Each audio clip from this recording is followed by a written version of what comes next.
Usimkatae Mungu kwa sababu umezoea kumuona. Leo tunaadhimisha kumbukumbu ya Mtakatifu Inyasi wa Loyola. Alizaliwa mwaka 1591 huko Loyola, Hispania. Ni mtakatifu, lakini kabla ya hapo alikuwa mtu wa kawaida kabisa. Alipenda sana mambo ya kijeshi.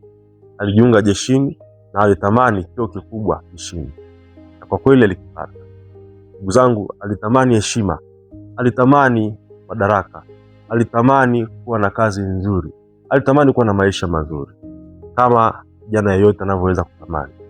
Ndugu zangu wapendwa, mwaka wa 1521 alikuwa analinda mji wa Pamplona kule Hispania akiwa vitani na akapigwa risasi ya mguu. Alijeruhiwa vibaya sana. Tunaambiwa katika mazingira hayo alilala muda mrefu kitandani, na katika muda wake wa kujiliwaza na kuuguza mguu wake alipata bahati ya kusoma vitabu mbalimbali alivyopewa na ndugu zake na marafiki zake. Vitabu ambavyo vilimvutia sana, vitabu vya maisha ya watakatifu, na kutokea hapo maisha yake yakaanza kubadilika siku baada ya siku, na hata akatengeneza mazoezi ya kiroho ya tafakari ambayo mpaka na leo yanatumika katika nyumba za kitawa. Mnamo mwaka wa 1537 alipewa daraja takatifu ya upadre, na baadaye 1541 alifanikiwa kuanzisha shirika jipya la Yesu au Wajezuiti kama tunavyofahamu. Ndugu zangu wapendwa, katika safari ya maisha ya mtakatifu huyu, jambo kubwa ambalo tunaweza kujifunza ni kwamba historia ya mtu inaweza kubadilika kutoka kuwa ni mtu ambaye anatafuta ulimwengu huu hadi kuwa mtakatifu mpigania mbingu, mtu ambaye anayetafuta mbingu. Lakini pia tafakari ya masomo ya siku hii ya leo, kitabu cha nabii Yeremia katika ile sura ya 26 aya ya kwanza hadi ya 9, tunaona kijana mdogo Yeremia anakwenda kutabiri na kuwaambia Waisraeli watubu ili wasije wakapata maangamizi. Anatabiri maangamizi ya mji wa Yerusalemu wa huko Yuda, na katika utabiri wake huo watu wangepaswa kufanya toba kabla ya kuchukuliwa mara moja kupelekwa Babeli. Hao hawakumsikiliza na badala yake wakaanza kumsuta, wakaanza kumkana, wakaanza kumuita msaliti wa nchi, wakamfunga, wakamdharau, wakamfanyia kila aina ya kejeli. Ndugu zangu wapendwa, walimuona nabii Yeremia ni mtu wa kawaida, na yale alikuwa anayazungumza hawakuyasikiliza. Ujumbe ambao walipewa na Mungu ni ujumbe wa kweli ambao uliwataka wafanye toba. Walimzoea, wakamuona ni mtu wa kawaida, lakini Yeremia hakuwa wa kawaida, kwa sababu ndani yake alikuja na ujumbe mzito ambao ulikuwa unaamua hatima ya maisha ya wana wa Israeli.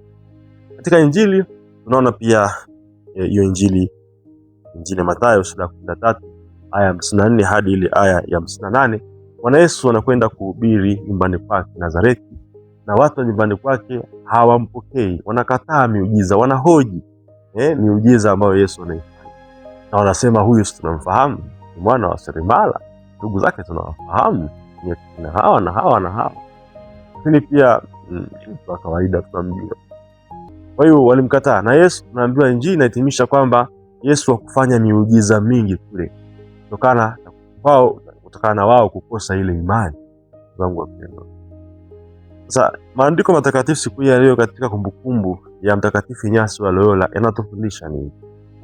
Kwanza kabisa yanatufundisha tunapaswa kuwa wasikivu, kusikiliza ujumbe unatutaka tufanye nini, badala ya kuangalia historia ya yule anayekuletea ule ujumbe. Mwenyezi Mungu anajua kuwatumia watu ambao ni wa kawaida kabisa. Anawatumia watu wa kawaida kabisa. Anatumia mahali au sehemu ambapo tunapafahamu kabisa.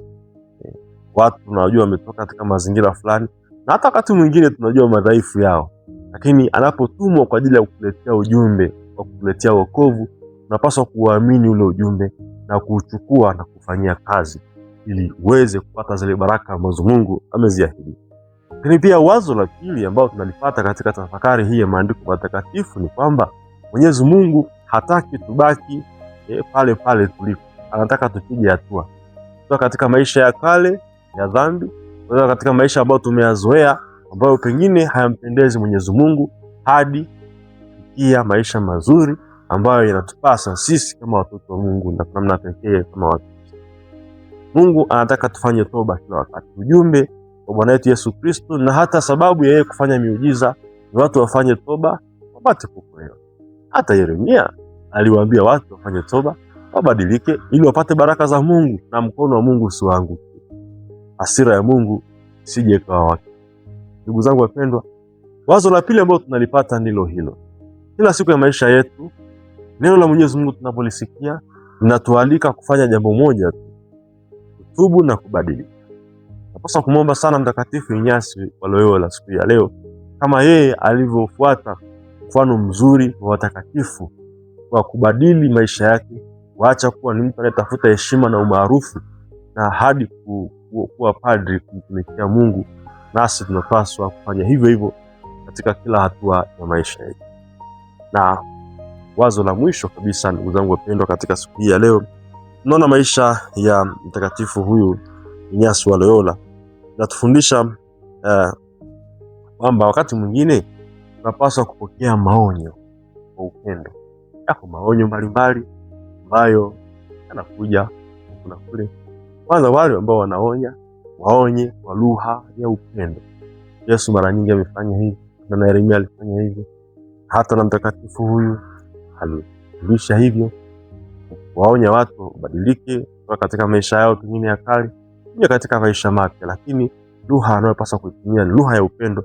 Lakini sisi tupokee yale maonyo kwa upendo, kwamba yote yanafanyika kwa nia njema ili tuendelee kuwa watu bora na wazuri na ikiwezekana kuwa watakatifu. Hayo ndio mambo machache ambayo nimependa kukushirikisha siku hii ya leo, na ujumbe ambao unabeba points zote hizo ambazo nimezitaja ni hilo ambalo nilisema kwamba usimkatae Mungu kwa sababu umemzoea.